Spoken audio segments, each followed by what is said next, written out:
BlackUSA.news morning show. I'm your host, William Honolulu Jr. Join us as we explore the news and opinions that impact our community. We break down how the major stories have a very personal, local, and racial impact. No topic is off limits, but even if the conversation gets rough, we're always going to keep it real.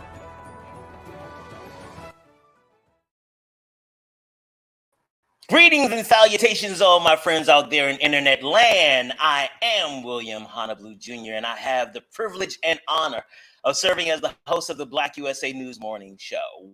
Welcome, welcome, welcome. Oh, am I stuck? Okay, I think I might be having a little bit of problems with my technology. Y'all know how it goes sometimes. It's what happens when But we're going to keep it moving, keep it pushing. Let's see. Oh, very happy to have a very special guest with us today, Pastor Shannon Wright of the Urban Engagement Initiative. She has been a staunch advocate for education in Baltimore City and the surrounding areas, and she's a candidate for mayor.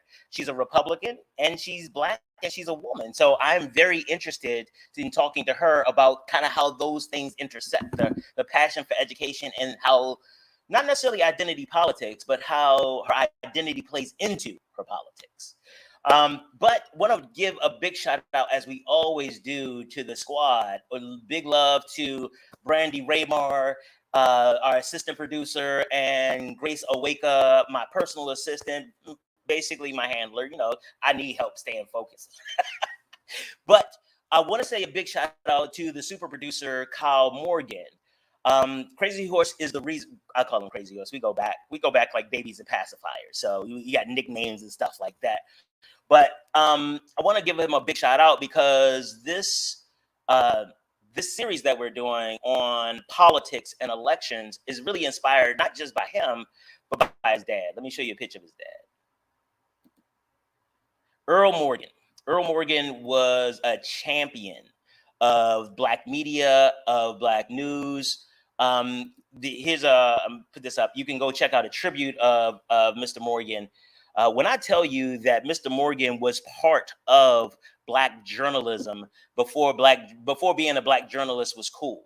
He did it in the time of civil rights in Jersey City, New Jersey, and he was responsible for exposing some of this more significant corruption that was happening in the government.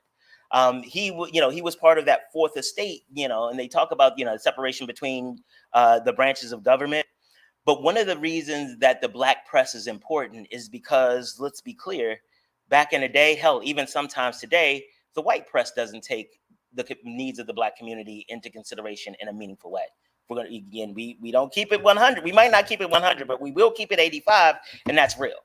And so what we have learned to do is to rely on the Black press to help us tell our story, help us archive the history that we have experienced. And people like Mr. Morgan are the reason that I can be here and talk about these things now. And we wanted to continue in that type of vein. Because, one of the things that we don't want to be are the people who chase the big, sexy stories all the time. Because while everybody's covering Joe Biden and what he did here and there, Joe Biden doesn't have a lot to do with what happens in my life in Baltimore. The mayor does. The people the mayor hires do. Those people are important in developing a safer city, a better educated student group. And so that's what we do. That's what we're doing today. We're bringing candidates at the local level. This is the start of bringing candidates at the local level to the fore so that we can hear from them, so that we can ask them questions and they can be on the record and tell us what we can expect from them. Because I got to be honest, I'm getting tired of being lied to. So all that to say, I want to say a big shout out to our super producer and thank you to him and his father for all he does. And, rest in peace, Mr. Morgan. I want to give a big shout out also to Breadcoin. You all know that we have partnered with Breadcoin as Black USA News because they do amazing work in the community. Breadcoin is an organization that utilizes the relationships and the donations of others to feed people who are in poverty, who are unstably housed, who are in food deserts. the way that it works is that the donations that Breadcoin gets, they convert those into they convert those for the value of the coin. And people can use the coins to go into participating restaurants and get food. The thing that I love about Breadcoin and the way their business model works is that it allows people to maintain their dignity during the process of addressing issues around hunger. There are a lot of programs that mean well and actually do good work, but it requires people to be poor enough, to look poor enough to get services, and we don't believe that that is the way that people should be helped. So we are grateful to partner with Breadcoin and all the work that they do. Make sure that you all go hit them up at breadcoin.org. Um, and support these organizations that are doing great work for great people. All right, what are we doing now? Pull down Breadcoin. So you all know I have show notes, and you all know I get passionate when it comes to about subjects about education. So I'm trying to make sure I get all my show notes, say all the things I need to say, so I can focus on talking to Pastor Wright about what's going on and what her campaign is going to be doing and all of those things. What's bad? No, here she goes. All right. Without any further ado, without any what do you say? I don't know. I guess further ado.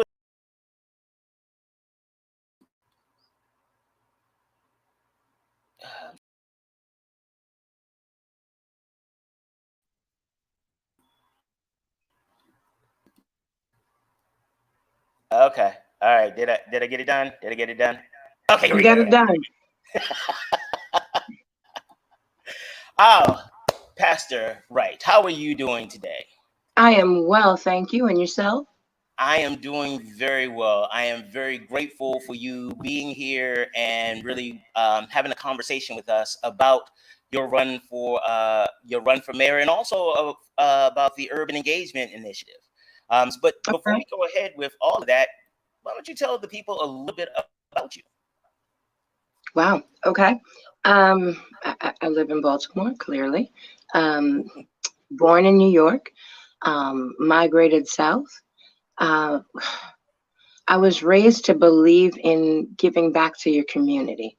My Mhm. mom used to do a lot of community work, and she was on a ton of different boards. And I used to regularly go with her to different board meetings and work on different projects and just kind of help her do all the things that she did. So it's kind of what I was raised to do. Mhm. I kind of took it to a different level when our kids came along and we realized how much work really needed to be done in a lot of the communities. It's because of our kids that we really started working in the education advocacy space.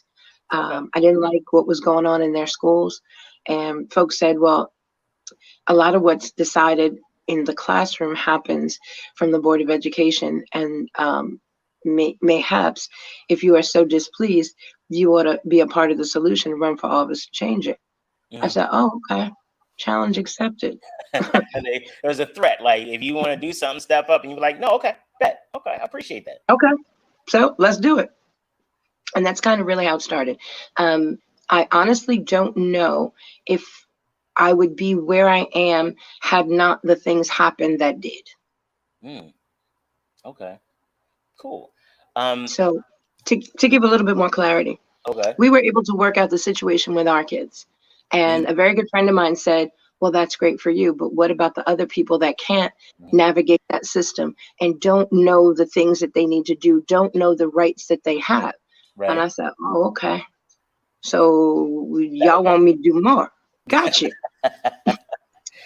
Y'all want me to put some structure to be a pain in the butt and being the squeaky wheel and the squeaky door that gets the oil. Okay.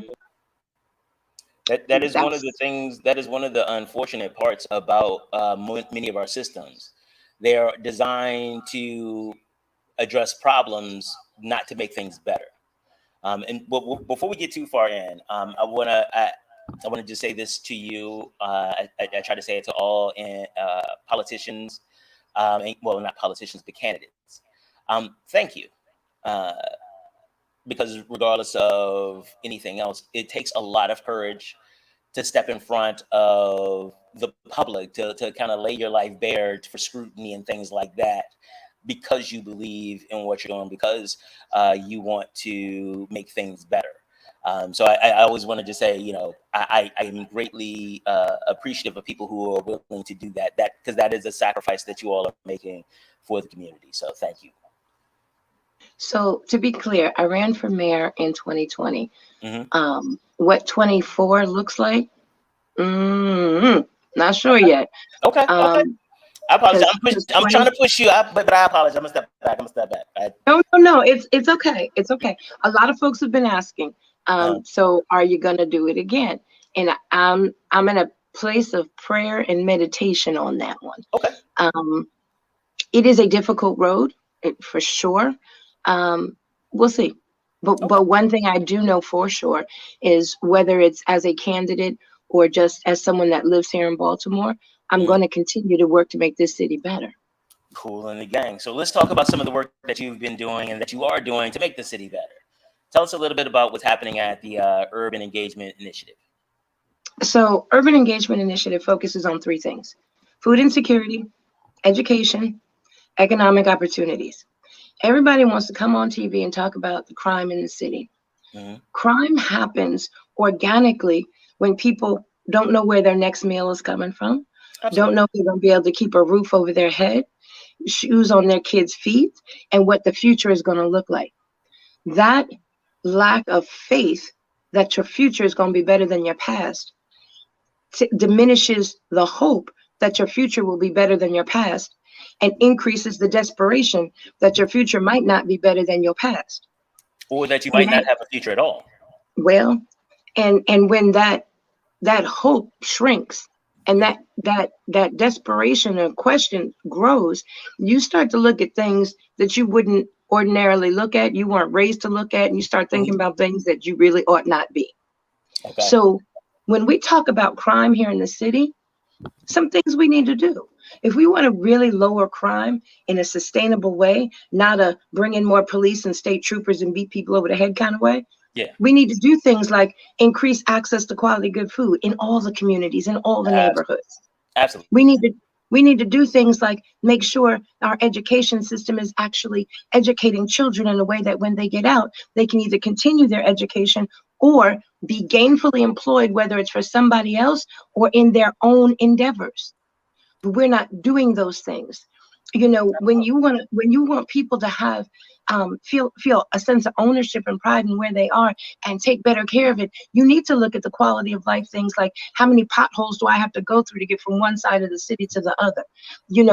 How many alleys am I going to see where trash wasn't picked up? There are certain things that give people the warm fuzzies and make them take pride in where they live and who they are, more so when you do the things that need to be done. Now, to your point, I think one of the things that also needs to be brought into this conversation is that we expect a level of discipline for people who have fewer resources than we do for people who don't. So an example I want to use, like you were talking about education.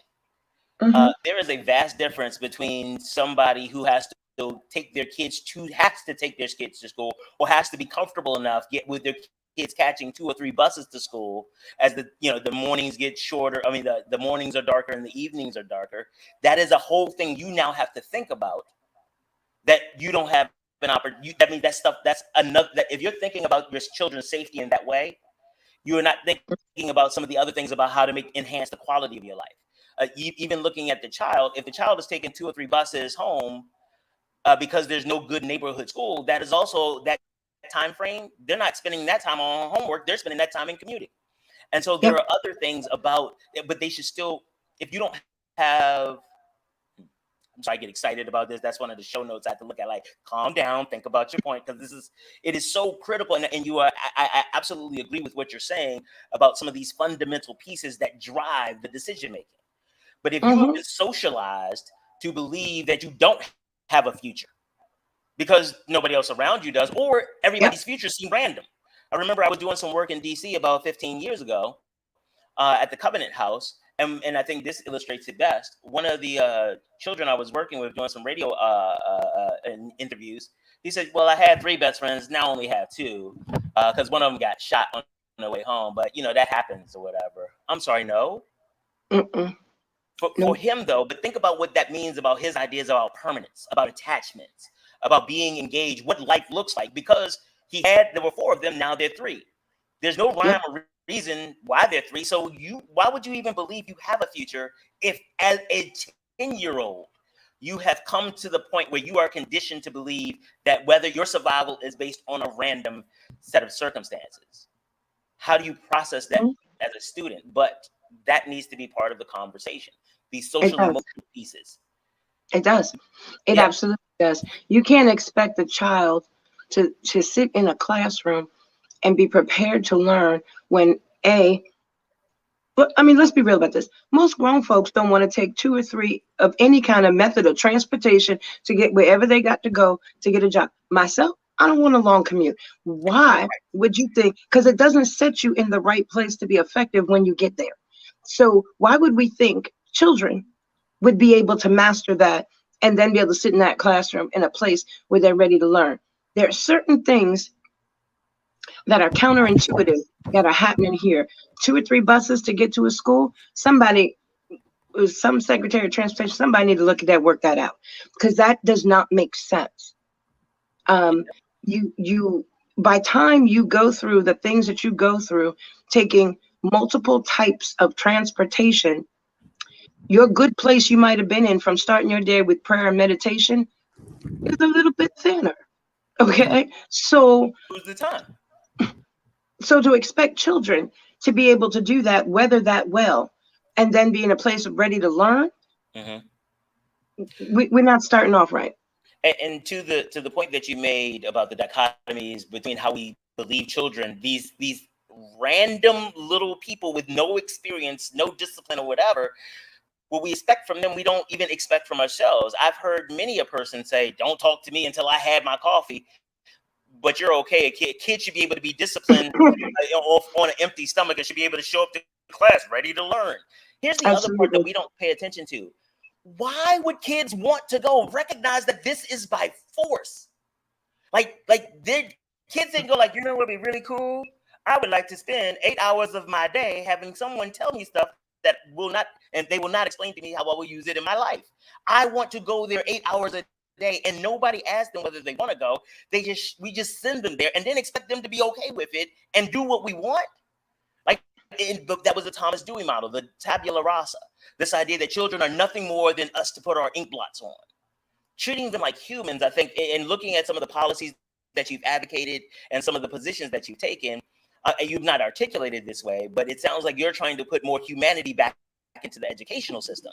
I'm trying to put more humanity back into a whole bunch of systems, quite frankly.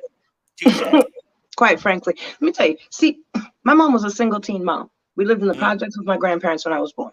So the difference from me and the folks that you hear about and see on the news is that my mother learned, she put the cart before the horse, but she learned, okay, education is the golden passport to get us where we should have been from the first place.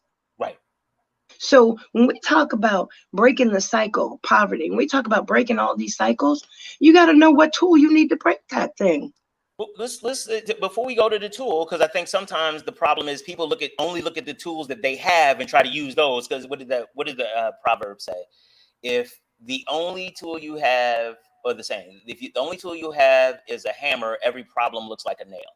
So let's take a step back and go to root cause. So what do you think are the root causes of? And you've mentioned the crime, the poverty, and the lack of opportunity in education, but it's kind of, for me, I struggle with that. It seems cyclical. Like we say it's the crime and the poverty that leads to poor education, but then we say it's poor education that leads to crime and poverty, and it becomes this thing, and it keeps us having this circular conversation with no tangent to get off of. And by the way, big shout out to Shonda Duncan, one of the best math teachers in Baltimore City, because I remembered the word tangent. So go ahead, give her a big shout out on that. But we don't find a way to get off of this cycle. So let's talk about specifically education. Factoring out all of the more socially contextual things, because again, if we start talking about that, I feel like we're going to get into that circle. But let's talk specifically pulling education out. What is the root cause of the challenges that we're having, specifically in Baltimore City? Because I know you're very familiar with that. So I'm gonna be real with you. Yeah. A lot of times when you give real solutions,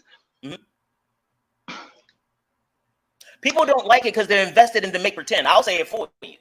People don't want to hear anything real because their entire identities, their jobs, their society, their lives are based on lies.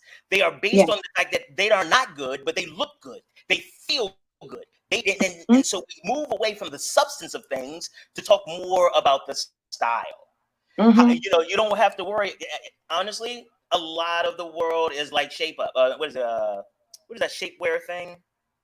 Spanx. Yep. We do a lot of Spanx stuff. It's not we want to lose the weight. We just want to make it look like we lost the weight. We don't want the education system to be good. We just want higher test scores or something so we can say we look better. We look as opposed. Okay. Show notes. I apologize. So if we want to really get into that thing for a minute, you want the test scores to look to make it look like the district is doing what it's supposed to be doing, because quite frankly, the benefit for the district is money. Now, the students, however, get the short end of the deal because they're not being properly educated. So if we really want to fix education and start to fix crime and have a long-term plan for the city, every school in the city needs to adopt a community school model. And what that means is you have the academic programs, K through 12, but you also have the community wraparound programs for the adults at home. Because if you get that classroom going the way it needs to go, and the curriculum the way it needs to be, and the resources the way they need to be, and send that child back to a home where they may have one parent, they may have two, that parent may not have graduated. They may have no parents at the house. You got that right too. Then we're teaching them, bringing them here to send them back out to go here. So we need that community school wraparound model so that the parents, the caregivers, whomever is at home has the opportunity to learn some of the things that they may not have learned, because this problem in Baltimore City is generational. So we want to break the cycle. The children now are being raised by folks that went through the same thing, that were raised by folks that went through the same thing. So if we want to really fix the thing, you got to catch the kids here that are in school and include services for the generation or two before them that also went through the same broken system. Or we ain't gonna fix nothing. Well, part of the challenge that I believe exists is what you're talking about makes perfect sense, but it's not the system by design. If we look back to one of the main features of a public education system is mandatory attendance. This idea that, students have to show up or whatever. The first mandatory attendance law in the United States was in Massachusetts in 1647, and it was called the Old Deluder Satan School Act. And it was specifically designed to teach these street urchins how to behave in proper Protestant society. And also they realized that if they taught them how to read the Bible and how to not how to read, I apologize, how to understand the Bible the way that they wanted to, they would have greater control. And they also realized that it would make them more profitable employees, make them better employees. And I think our system is a replicant of that, because I think we talked about before the show, is that whenever they start talking about curricula, start talking about what needs to be done or the future of education, it has to be tied to commerce. And you mentioned it before, there are so many people who are already invested in the money, because you have educators who literally, if students got all of their stuff together today, they would have no jobs tomorrow and no other skills. And that scares many of them. If we're going to talk about some real things, that is part of the underlying challenge, is that you're right. The focus is not on building competent or building good people, not building effective thinkers. Actually, what the system is designed to do is to reduce the ability to think. They teach things by rote. Okay, I have a show note that tells me I need to calm down again because you need to talk more. I apologize. Okay, I get excited about this stuff because my kids went through Baltimore City Public Schools, and they are amazing. My oldest graduated with a 12 something on the SAT, 3+ GPA, got himself into Temple. My youngest graduated with a 5.08 GPA and 1540 on the SAT.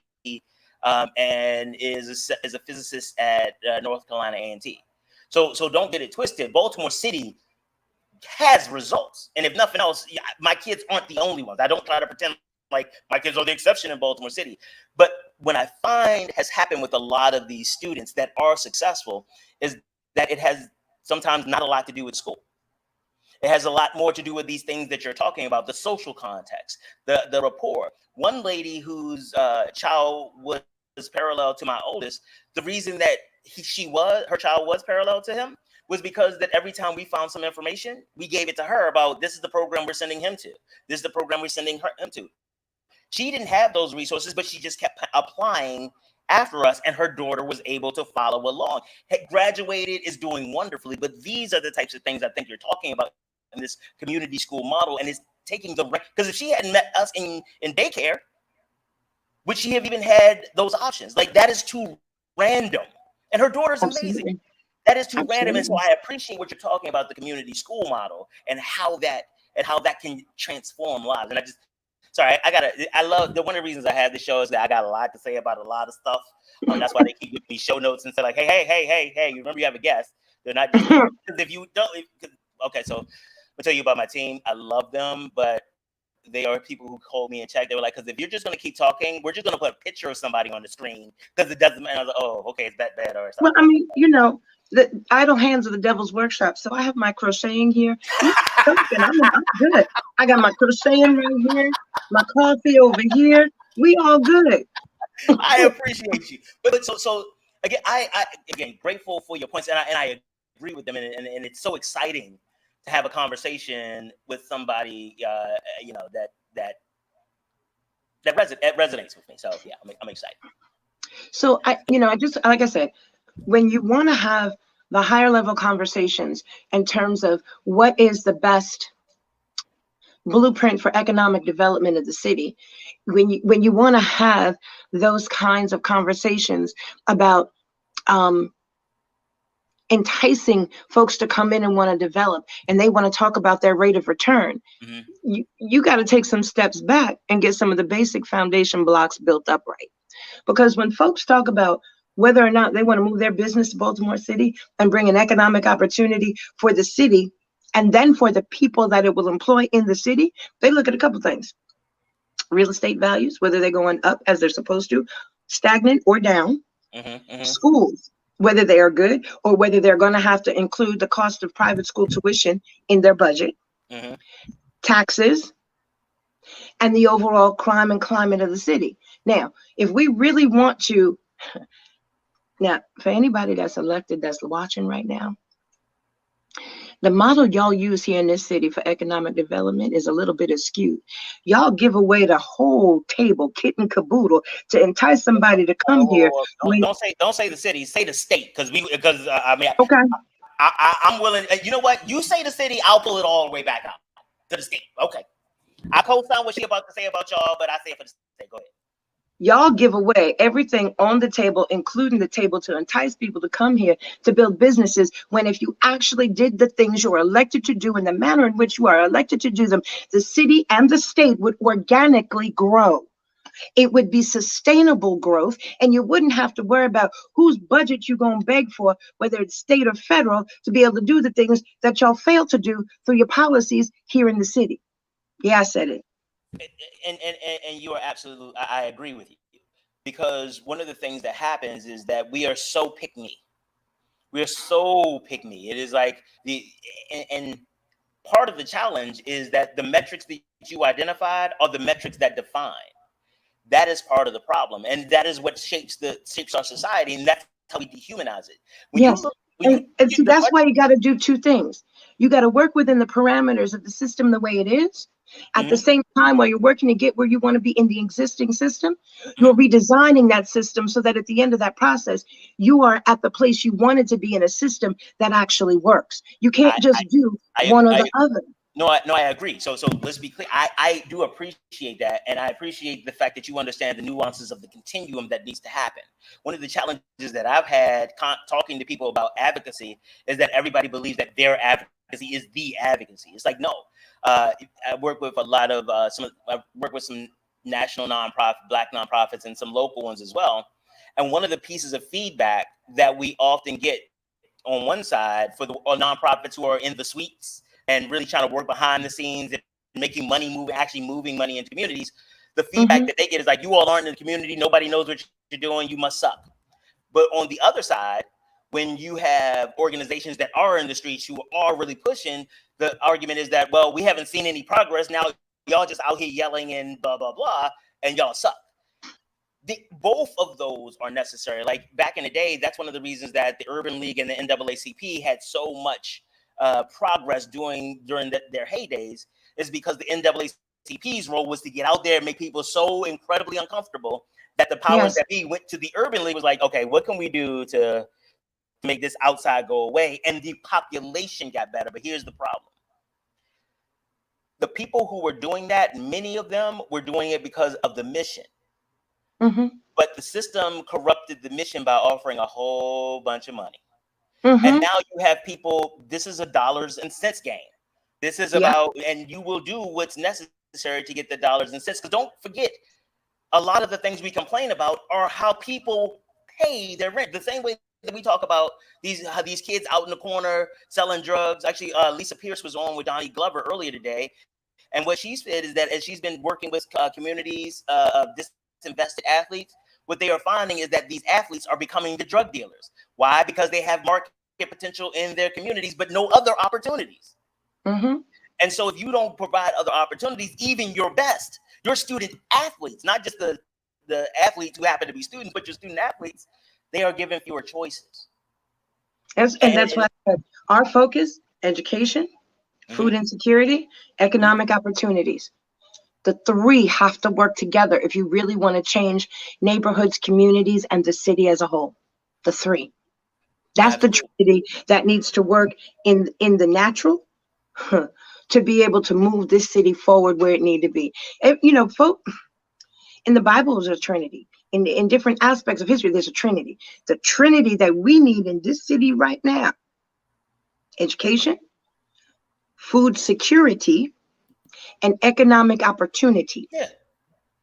Because those are, you're talking about the fundamental features of humanity. Like, if I am hungry, that's a primary driver. If I'm not safe, if I don't have the resources necessary to provide a home and care for my family, why does any of the rest of this make sense?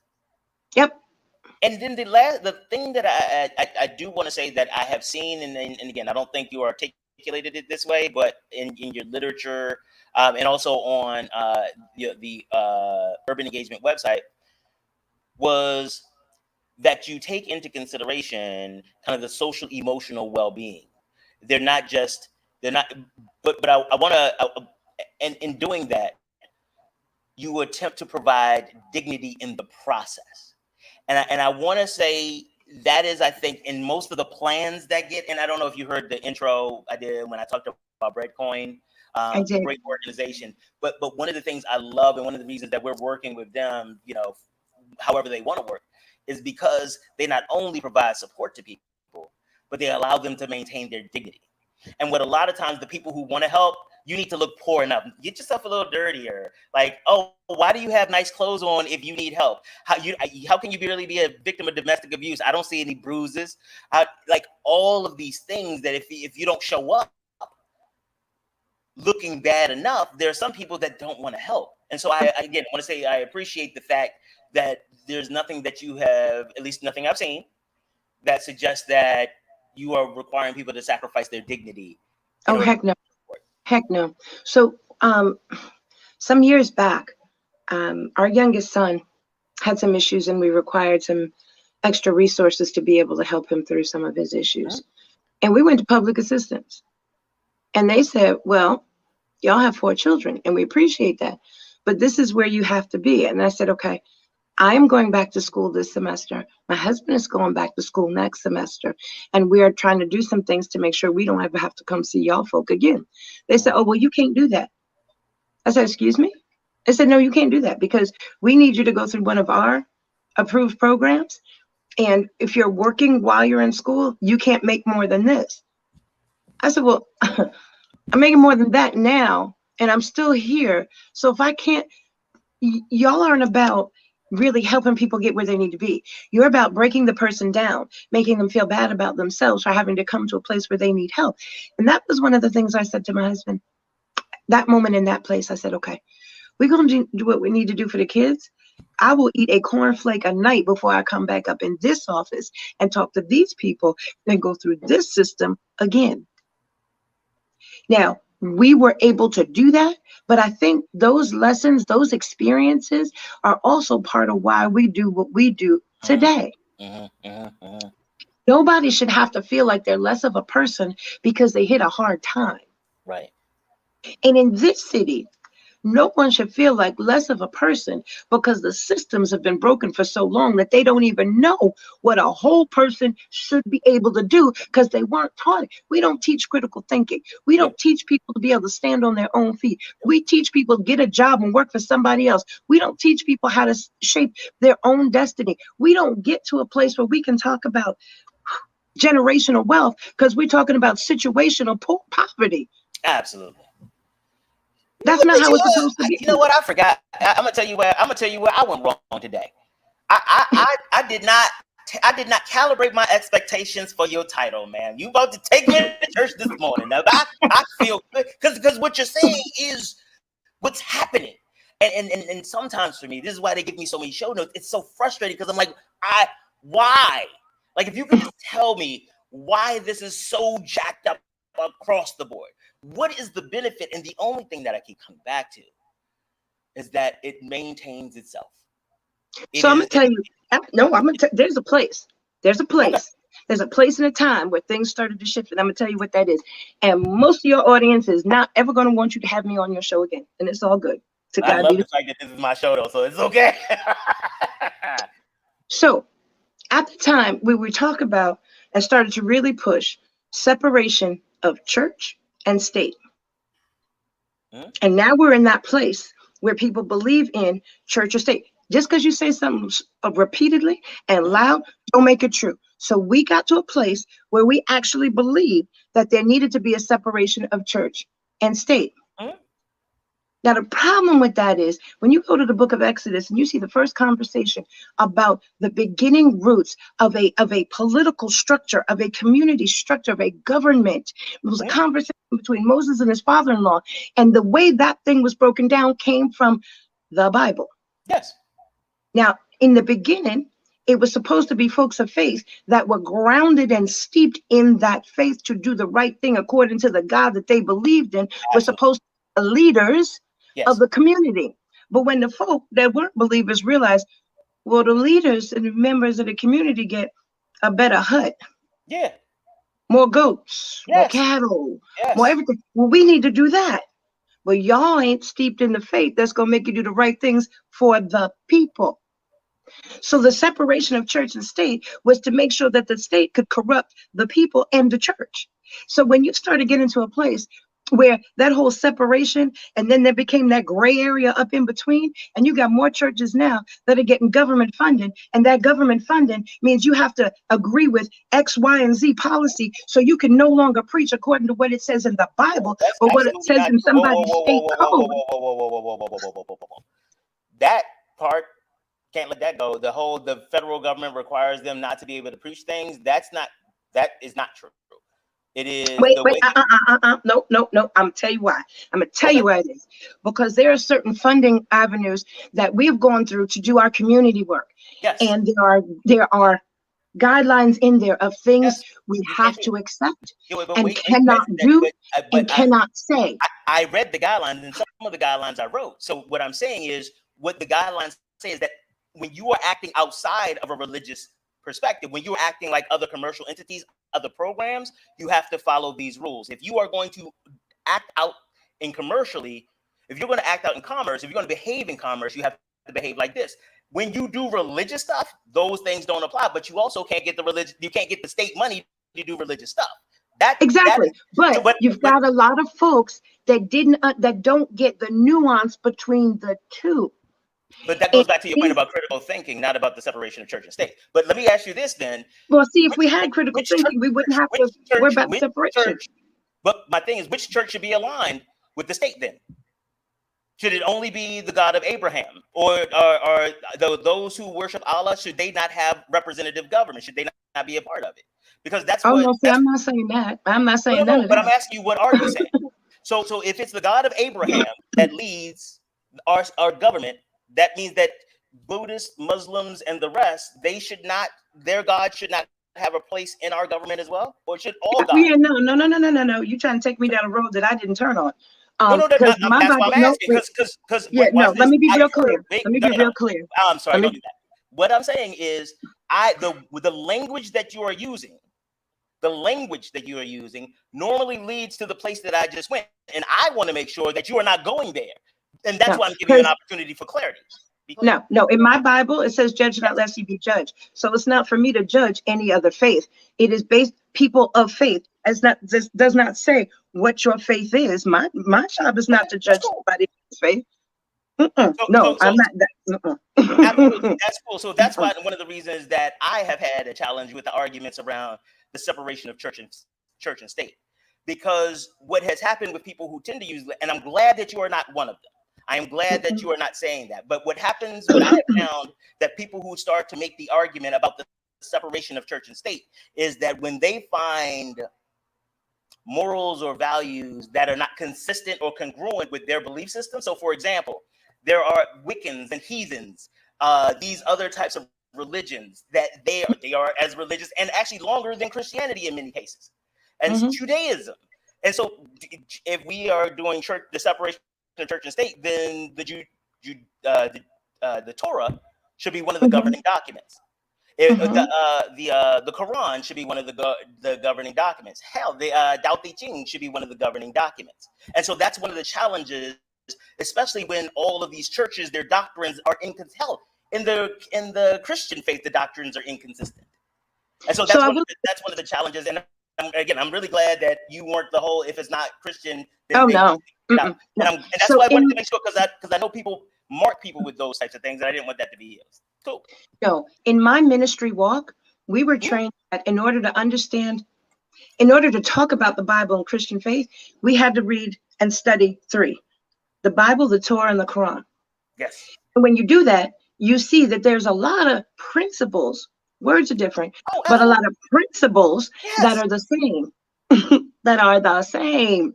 So no, my my goal is not to separate, well, by faith, but not this faith, but that faith. No. Okay. No.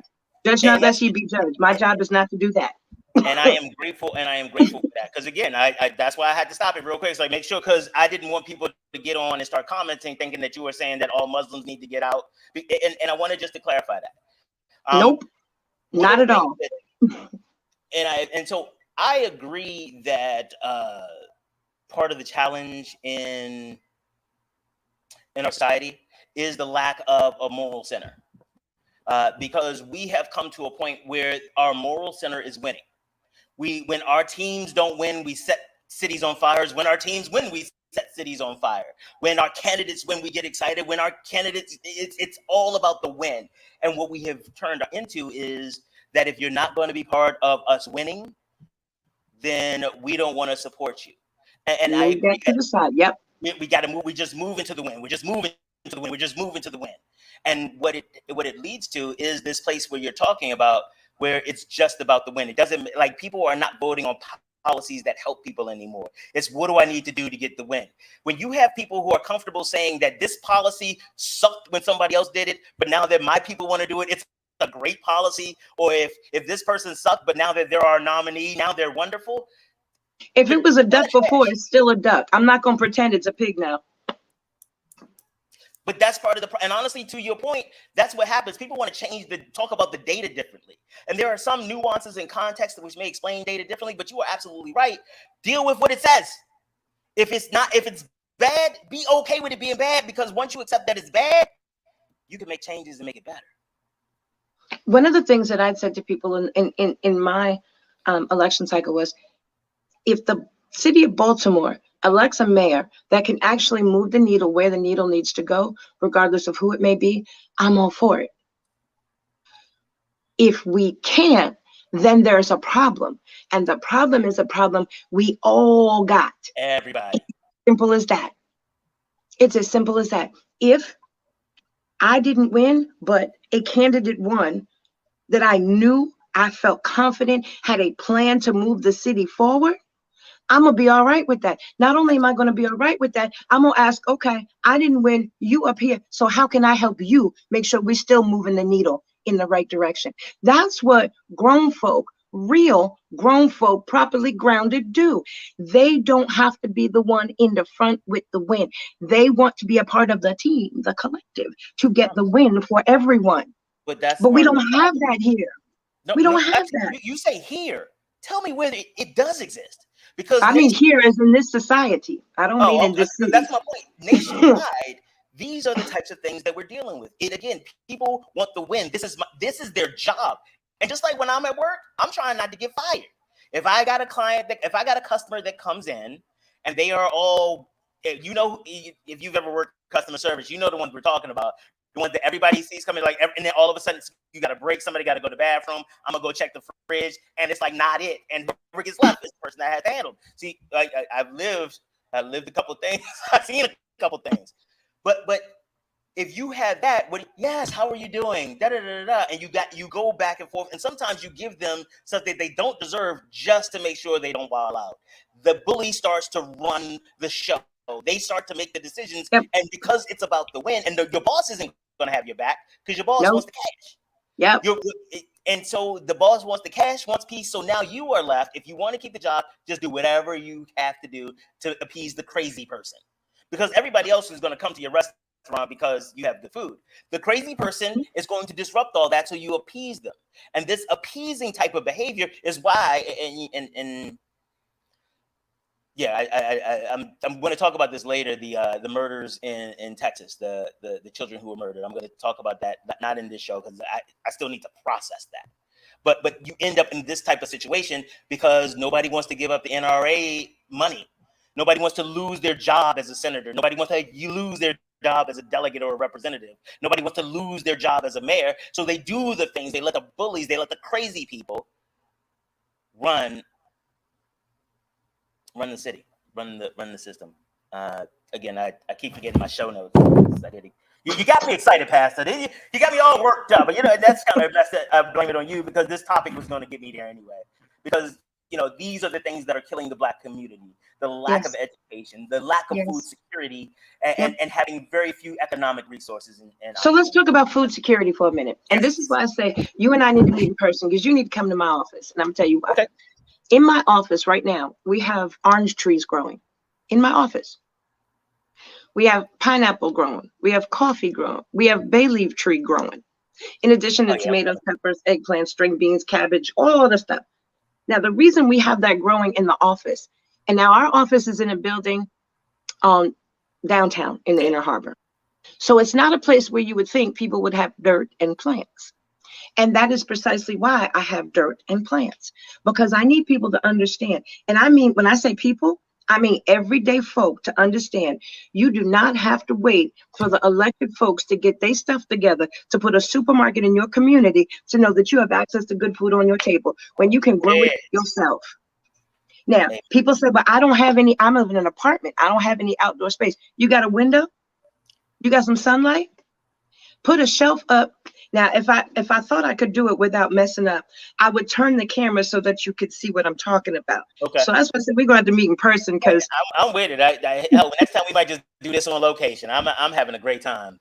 I will extend the invitation, and we need to do that. In my office right now, there are over 400 plants growing. And I said 400. Because I need people to understand that there is no reason in this day and age that you got to wait for your elected officials to decide that you should have access to food. So we teach people how to grow their food in containers, indoors all year if need be, and then indoor and out if you have a little bit of space, even a fire escape that you can put some things out on. There's no reason for people to be hungry. Now, the reason why hungry is so important, there's a long list of reasons, but the top one is when you send your children to school on an empty stomach and they get in that classroom after taking 2 or 3 buses and their stomach is talking louder than the teacher, they ain't learning nothing. That's number one. Now, we talk about health disparities and the difference between the health and the healthy systems in the Black and brown communities as opposed to the other communities. Part of that is nutrition. The things that's killing us, high blood pressure and diabetes. You know what helps take care of both of them? Good nutrition. But you can't have good nutrition if you don't have a supermarket, if you don't have access to good food. So good food means you can send your child to school in a place where their mind is ready to learn and receive because their belly is okay. It means that you have a better chance, a gooder odd. How about that? We're going to say a gooder odd of being around to see that child graduate and get married because your high blood pressure and your diabetes is under control because you've taken the salt out of your diet. You're actually understanding the value of herbs like oregano, basil, thyme to add flavor, because when you add flavor, you take out the salt because you no longer need it. There's some things that we are not being shown, that we have lost sight of, that would help for the longevity and the security and the wealth and the building of our communities. Absolutely. A lot of it starts with food. Yes. When you were younger and you went to somebody's house, a lot of times your grandmother would tell you, don't go to somebody's house, show up on their doorstep with empty hands. You bring something. 9 times out of 10, what do you bring? You got food. Lips. What do you bring? Food. Something to eat or drink. So we have to understand what that what that eat or drink means, what that eat or drink does, and how we need to do that to be able to minimize the diabetes in our communities and minimize the high blood pressure in our communities and increase the lifespan in our communities. So we don't have folks that are regularly teaching us these things. No. So we kind of teach ourselves a little bit. And quite honestly, the gardening for us started about 10, 15 years ago. 4 kids at home, my husband and I, and at one point my mother and my grandmother were living with us. And my mother and my grandmother both had health issues and concerns. And when I looked at all the mouths that sat around the table and the cost of providing the healthy food, I said to my husband, okay, we're going to have to grow some of this. He said, but you can't keep a plant alive. I said, you're right, but we're going to have to figure that out. And we're going to have to grow something. We're going to have to make it work. We're going to have to, because frozen vegetables are too expensive and cans got too much sodium. So farmers market, produce market is out of the budget because they're more costly. So we're going to have to grow some things.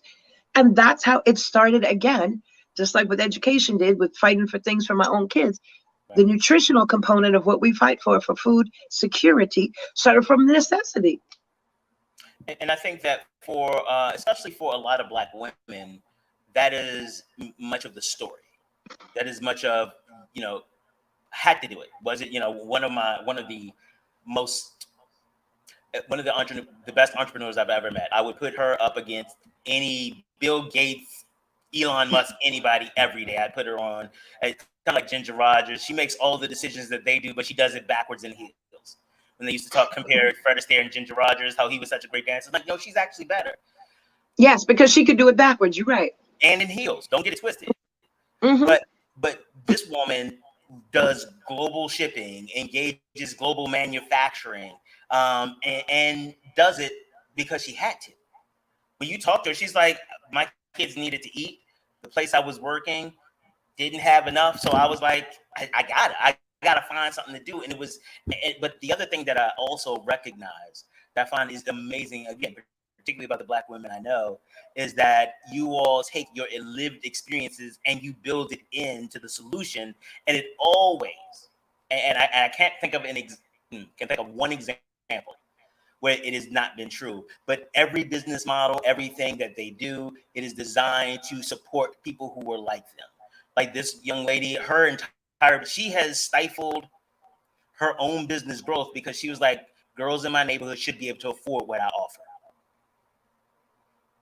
She could go to their neighborhoods, she's in Baltimore and Bowie for a long time. Bowie was like, we give you this, the same thing you're talking about. We give you this incentive to come down, this incentive to come down.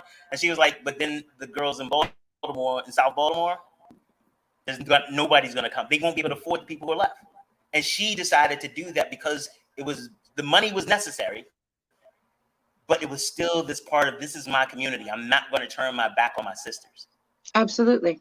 Absolutely. And I hear that in the way that you were describing your experience and your engagement. And I just want to shout it out. Good people doing good things. I don't think we do enough to celebrate those. You know, and it's funny. When we started growing things, I have long nails. So I don't necessarily want to get that messed up. So, you know, you use the tools to dig in the dirt. And then in the dirt, I found things like worms. Unless I'm out with my grandfather fishing, I don't see worms. So we started growing in containers. My husband's like, is there anything else special you need to do to try and make this thing work? I like, look, we need dirt from the stove because they know worms in there. We need containers, so I make sure the worms ain't getting in there. And we're going to grow stuff. And he's like, okay. Now, because of doing that for so many years, we now have a system that we can share with people, even in an apartment where you might not have an inch of outdoor space, how you can still, right here, I'm sitting in the den in the house, and there's a shelf right here. I'm going to turn the camera just a little bit, just so you can see. There's a shelf. Oh, wow. There. And when I say green stuff, I'm like so not kidding. Oh, that's a beautiful, what kind of flower is that, the white one? That was a birthday gift. It's an orchid, I believe. Oh, it looks like, oh, that's beautiful.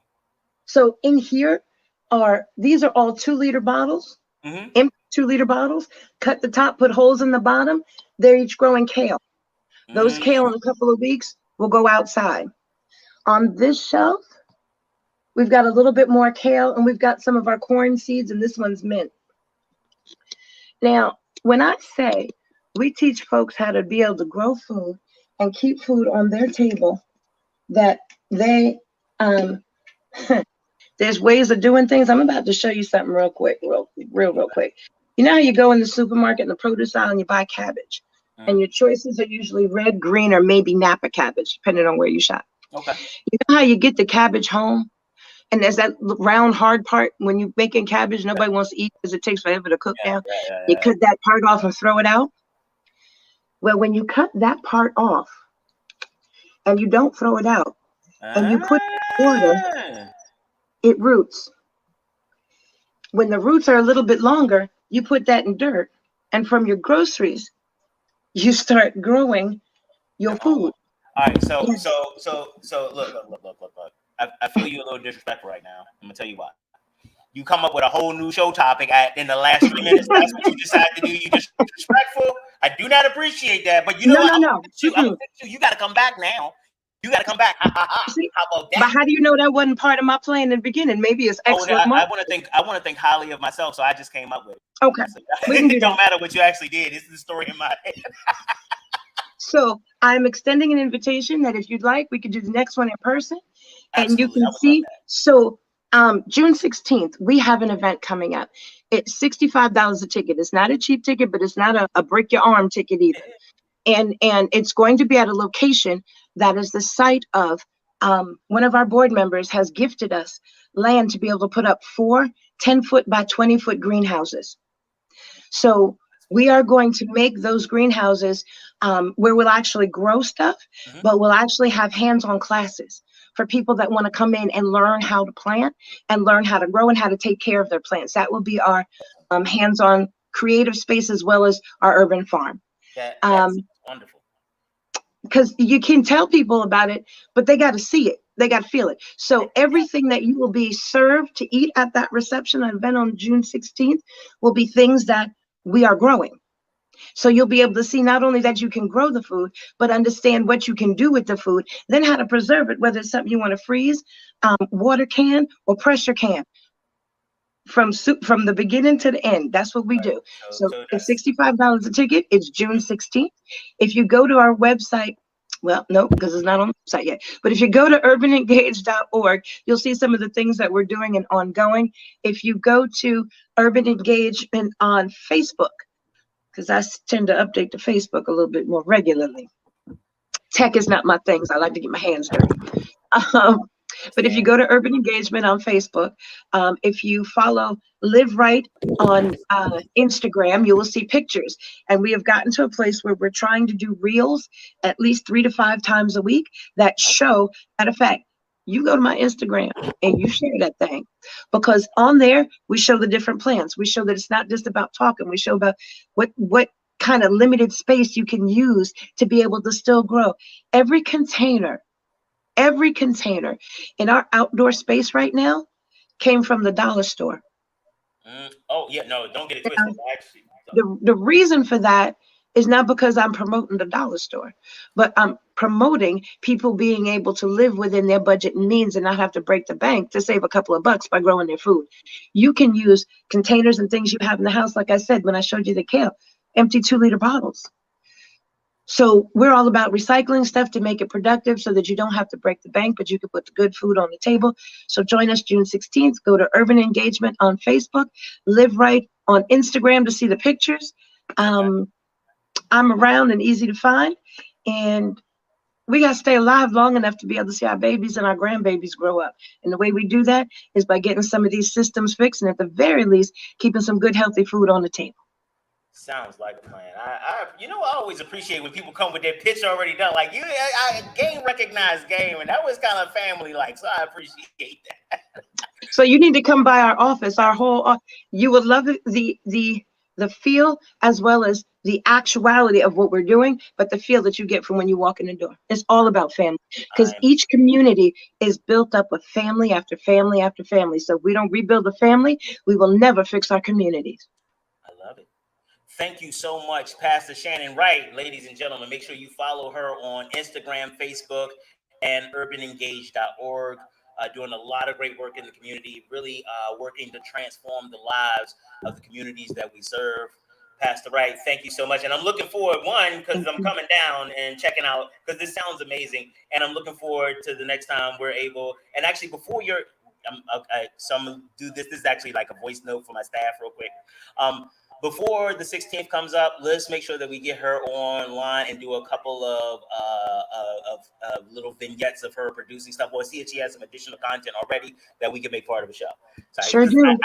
I know I'm gonna forget it. So I figure if I do it now, when they watch it, they're like, let's write, because they'll give me my show note, because I know they're gonna have some things to say about the way I perform today. So it's whatever. It's my show. It's my show. I can say stuff.